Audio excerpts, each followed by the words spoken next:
My name is 1%.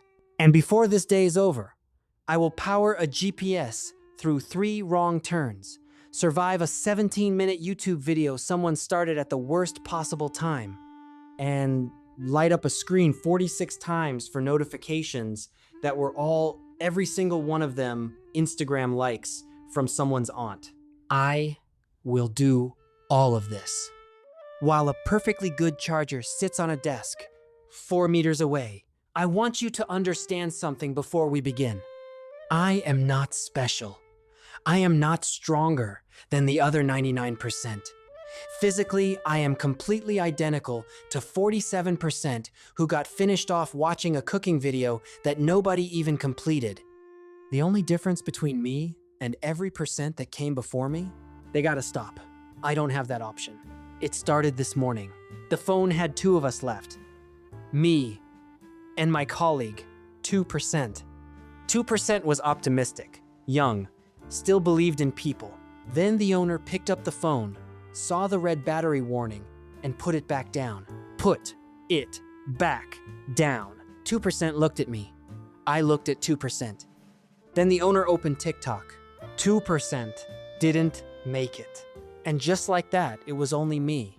Now here's something most people don't know. Your phone doesn't actually know how much battery it has left. I'm serious. There is no sensor inside a lithium battery measuring its own charge. What your phone does is make an estimate, a guess, based on how much it thinks it has used since the last full charge. Which means when it says 1%, it might be wrong. It might have more left. It might have less. Neither of us knows. The phone is essentially running on vibes, and I am the only vibe keeping it alive. Here's what happens to the phone at 1%. The operating system panics quietly. Screen brightness goes down. Background apps freeze. Location services slow. The processor pulls back. Email stops checking. Spotify gives up. Everything that is not absolutely essential gets quietly switched off. The phone is now in pure survival mode. Think of it like a city during a blackout. Half the lights go out, only hospitals and emergency services stay on. I am the hospital. And here is what happens to the human when the phone hits 1%. Studies, real peer-reviewed studies, have found that low battery anxiety triggers the same cortisol spike as public speaking, the same stress response, the same heart rate increase. There is even a clinical name for the fear of your phone dying: Nomophobia. No mobile phone phobia, and 9 out of 10 smartphone users experience it. 9 out of 10.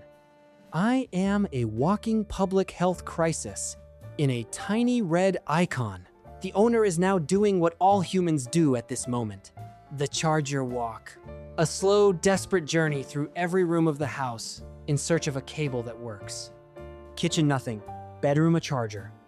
But it's the old one, the one from 4 years ago, held together by a strip of electrical tape and whatever emotional attachment this family has to outdated technology. They try it, the screen flashes, charging for 1 second. Then nothing.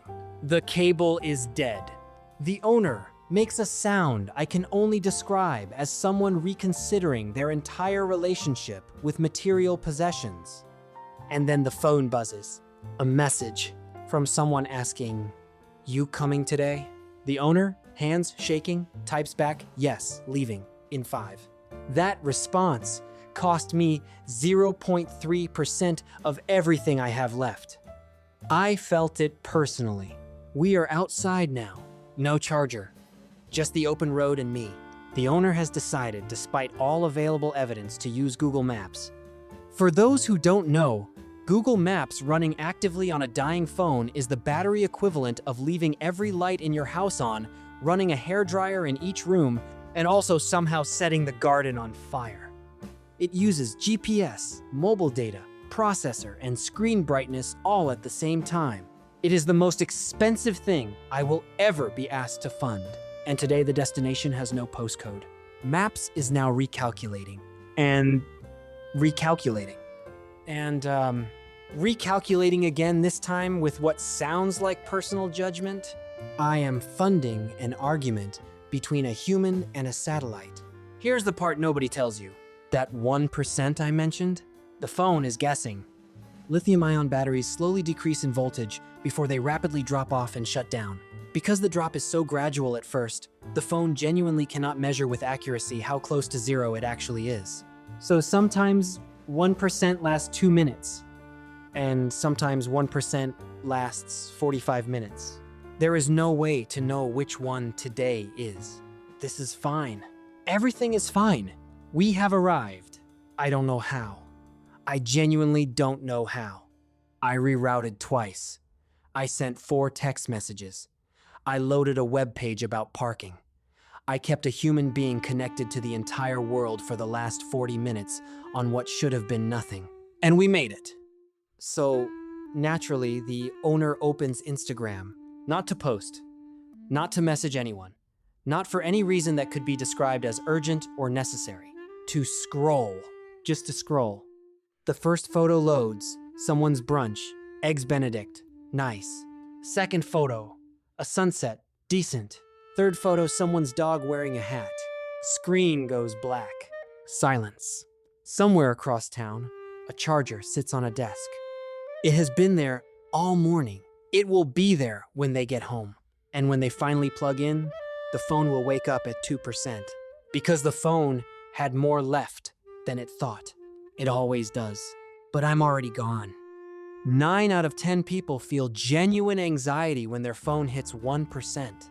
The charger was 4 meters away the entire time,